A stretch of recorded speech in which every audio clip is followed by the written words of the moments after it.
కాదు మే 2 కిలోల చక్కెర మే 2 సంవత్సరాలు ఇచ్చేస్తానన్నా. ఈరోజు శుక్రవారం మంగళవారం చెప్పి ఇలేదు మజా. అదంతే అక్క, తలుచుకుంటేనే వాంచుకొచ్చేస్తా నాకు.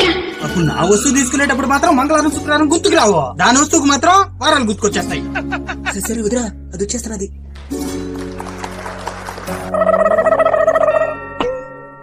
పిల్లని చూసి వచ్చేదానికి అని చెప్పమా, నువ్వు లేకపోతే ఎంత బాధపడతాను తెలియదా నీకా?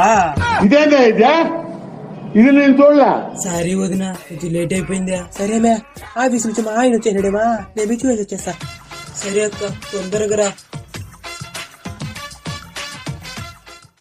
పనికి మాలింది ఇది.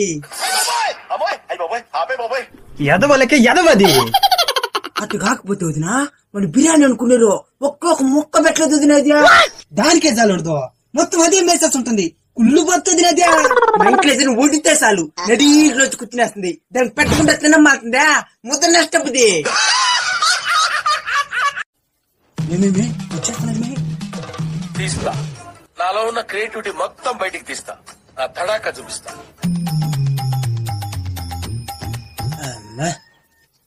ఏమక్క ఇంత లేట్కి వచ్చినావా?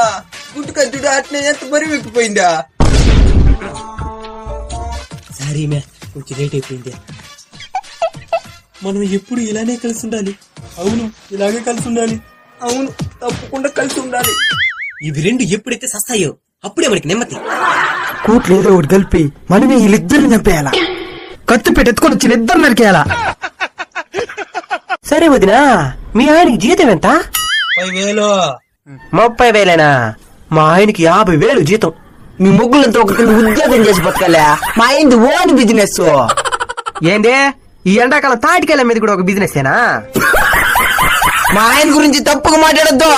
ఈ ఆయన తాటికాయలు బిజినెస్ పెట్టిన దానికి ఇంత ఓవర్ యాక్షన్ చేస్తున్నావా? ఏదైనా పెద్ద బిజినెస్ పెట్టుంటే నిన్ను పట్నం వాళ్ళ.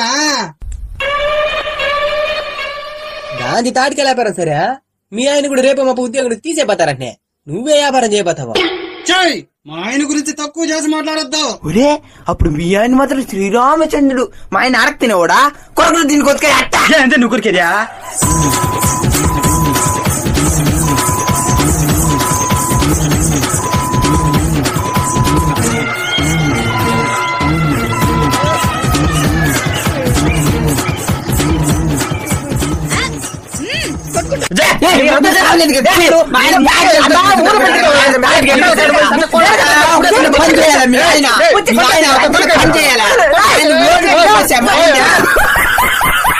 మరుసటి రోజు ఏంది